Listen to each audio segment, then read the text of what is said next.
These are my top 20 best movies out there list. So, Avengers Endgame, it felt like a great conclusion for most MCU viewers, and was a great finale to something that hadn't been done before, which is why it gets on here.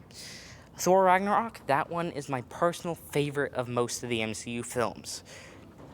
Just because of its humor. I loved its humor. Most people either hate it or love it, but I'm on the love it side because I like the humor and it has some of my favorite Thor Ragnar, some of my favorite Planet Hulk characters, not Thor Ragnarok characters, although they are in the film. Um, but yeah, I love Meek and Korg. I was waiting for them to come to the MCU, and when I heard it had Planet Hulk, I was really looking forward to those characters. So it delivered on them well. Vampire's Kiss, it's just it's the cagiest cage movie I've seen. It's absolutely ludicrous, has tons of quotable lines, and overall, I laughed my rear end off. I fell off a chair, you know? I've been saying that a lot with comedy movies lately, but that's because they're getting better. You just pick something that's really good. I don't know. But Willy's Wonderland is next. This one was amazing. It's not quite Nicolas Cage's style, but that's what makes it so great. And they knew to take it with enough seriousness, but still have some campiness in it. You can feel that they take it to like it takes itself just the right amount of serious, but you still know it's stupid kind of thing. It was amazing. I do have a review of that one already, so a couple of these I already have reviews of, uh, but I will try to review the rest. On I think I'm gonna try to do it by Friday, but yeah. Oh, and also there's only two per franchise or actor. So the next one is Batman Forever. I just love Jim Carrey in this. He was amazing, and I like DC. This was campy but fun. That's where it's a nice middle ground. It was campy but fun, and Robin was tolerable in this. Most people don't give him enough credit, but he was tolerable. The more I look at people saying, yeah, he was okay, um, and then they just completely flip when he's in Batman and Robin. I don't know, but it was good. I do enjoy the film.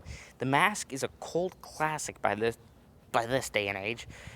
You wouldn't think it's inspired by the comic book that it is, but yeah, the comic book is very gory, like extremely gory. And this was one of my first sort of comic book movies I watched. This was my introduction to Jim Carrey, and I remember the cartoon series fondly, so this one's more nostalgia based than anything. But overall, it's still a fun time, and it's definitely worth the watch. Superman Red Sun. This one was very political, but I like that about it. It adapted the comic book really well, and overall, I found it was engaging. This one's one of them I have a review of, by the way.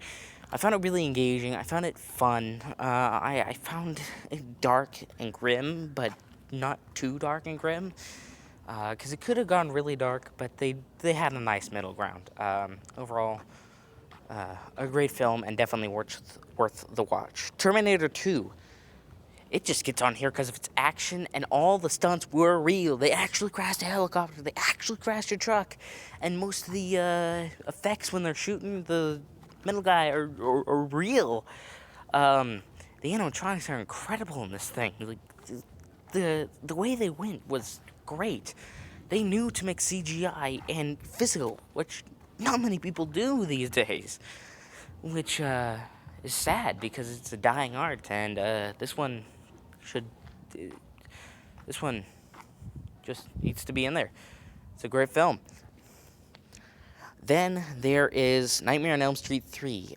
This one is my favorite of the Nightmare on Elm Street franchise, and it's one of my favorite franchises. This one, he was scary, but he still had a campy side. It was the turning point for him being scary to just straight up campy. So it was balanced really well. I did thoroughly enjoy it. I do enjoy the entire franchise, don't get me wrong, even the reboot, but this one is probably the best built out of all of them. Pixels, I just like because of the video game references. I'm a sucker for those, on top of it being Adam Sandler. So that's why that one lands on there. Happy Gilmore, the most quotable lines, one of his best, and it still has heart. And the characters are really memorable. Like Chubbs, he was great. He even appears in Little Nicky, which is one of them I would have put on as a third.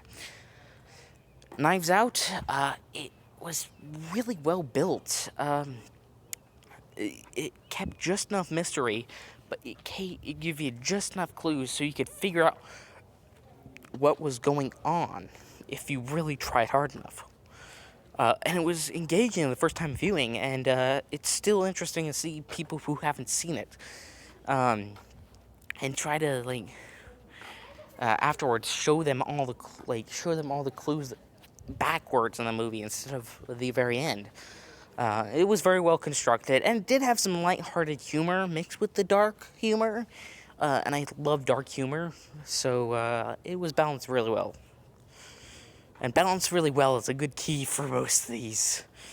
Scott Pilgrim vs. the World, versatile. There it is. It's versatile. It has great music. It has, if you want a music movie, boom. You want a comic movie, boom. You want a video game movie, boom. You want a romantic movie, boom. You want a comedy movie, boom. You want an action movie, boom.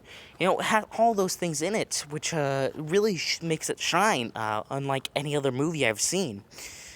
So that's why that one goes on here. Megamind, I just love the art style, and the humor in this was great. It was a very good satirical take on superheroes, kind of like Shrek 2, which was a satirical take on fairy tales. Sorry, took me a while to think of that. Fairy tales, which is why it's on here. What Dreams May Come, that's another really good one. And I know I skipped the Madea movie, so I'll do those last. What Dreams May Come, it's very powerful and emotional. It legitimately did make me cry. I do have a review of that up, but yeah, it's definitely worth the check out.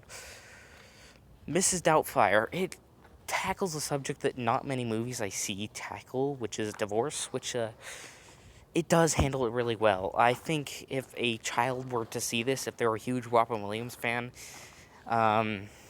if their parents had happened to go into a divorce, it would ease them into, the whole mindset of everything. And it really is powerful in that way. And I do think it should be viewed by people who are struggling with those sort of feelings. Emperor's New Groove. That one is just that's one of the few Disney movies I like because of its humor and its style. Aladdin's another series I like, but Emperor's New Groove is one of them I always come back to. The Aladdin series is great, but it does have some mixed bags. On top of the fact I already had Robin Williams, so I decided to put that on there.